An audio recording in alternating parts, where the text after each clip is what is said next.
Autoline Daily is brought to you by Bridgestone, passion for excellence. Here are today's top headlines. Tesla unveils its impressive electric sedan, Mazda chooses diesels over hybrids, and the California Air Resources Board is not trying to ban dark-colored cars. Up next, we'll be back with the news behind the headlines.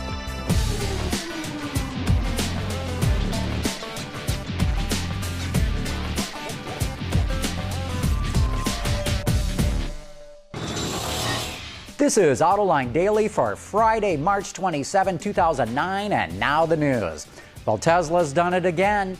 Yesterday, the company revealed its much-anticipated sedan, the Model S. This hatchback four-door is all-electric. It can seat 7 people, 5 adults, and 2 children in small rear-facing jump seats. Its spacious interior can hold a 50-inch TV, a whole mountain bike, and a surfboard at the same time. The Model S offers a range of 160 miles with the standard battery pack. Tesla will also offer larger batteries that can go either 230 miles or 300 miles on a charge. With a $7,500 federal tax break, the base car with the 160-mile range will cost about $50,000. Instead of jumping on the hybrid bandwagon like everyone else, Autoblog reports Mazda is focusing on clean diesel engines and weight reduction to get better fuel economy. The company says this strategy is the most effective way to get fuel-efficient cars on the road. It plans on selling an efficient diesel-powered vehicle by 2011. General Motors is making progress on the restructuring plan it needs to present to Congress next Tuesday, but the Wall Street Journal reports they won't be ready by then. GM still has not obtained the concessions it needs from bondholders or the UAW. Yesterday, President Obama said the administration will be giving more money to GM if it makes the necessary changes. Sure looks like this is going to drag on past the March 31st deadline. Hyundai will show an electric plug-in hybrid concept car called the Blue Will at next month's Seoul Auto Show. According to Wards, the concept's powered by a 1.6-liter gas engine with direct injection that's mated to a 100-kilowatt electric motor and a continuously variable transmission. The interior is made up of eco-friendly materials, as is the headlamp cover and engine cover. Chinese automaker Brilliance crash-tested its BS4 sedan under European guidelines, and the car received a 0-star rating.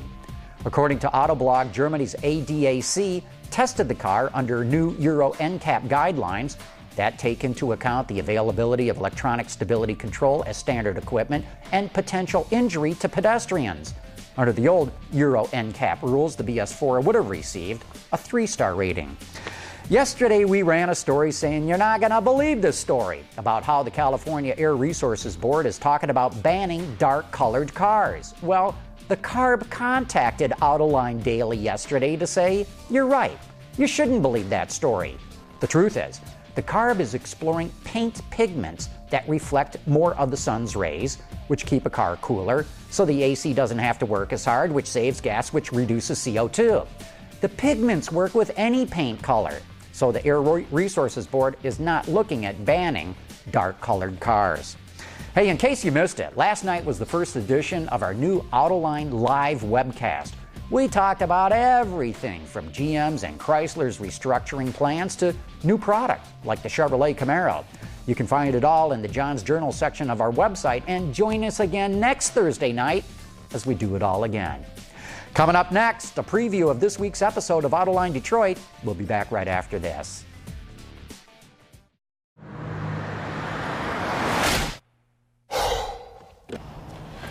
Changing tires out here could be dangerous, but with these tires, I don't need to worry. Bridgestone. This week on Autoline, we're talking about in-car technology. Joining me in the studio is Chet Huber, the president of OnStar, and Tony Bon Jovi. No, not the rock star John Bon Jovi, but his second cousin, who became a famous recording producer in his own right. In the following preview, Bon Jovi talks about the breakthrough he's come up with for radios in cars. And I can tell you, when I first came to Detroit, there was a lukewarm reception. There was one company who did take a look at us and say, maybe we should try this because this is interesting. And with the downturn in the economy and people having to downsize, I went from nobody calling me in Detroit to now I'm here today doing this interview, but my day started at 5 a.m. with meeting after meeting after meeting with now they want to hear from. Now they want. Well, there are some manufacturers that I can't talk about. They are going to implement it, and here's how it works. If you want to know exactly how this technology works, tune in to Autoline Detroit this week for my exclusive interview with Tony Bon Jovi of Bon Jovi Acoustics and with Chet Huber from OnStar. And that's it for today's show, except for one more thing. I've got to announce the winner of this week's Trivia Challenge, because we challenged you to tell us who is the chairman of BMW's Board of Management. And as most of you correctly responded, the answer is Dr. Norbert Reithofer. Norbert Reithofer. As always, my crack team has randomly selected today's winner from the pool of correct responses. Pookie, the envelope, please. Thank you, Pookie. And the winner is Marshall Hall of Sun City, Arizona. Congratulations, Marshall. You've just won a deluxe Mazda 5 scarf, and just in time for those warm spring days down there in Arizona. That's it for today's show of all the news in the global automotive industry. Don't forget, you can always get podcast transcripts and a whole lot more at our website, AutolineDaily.com. Thanks for watching. We'll see you next week.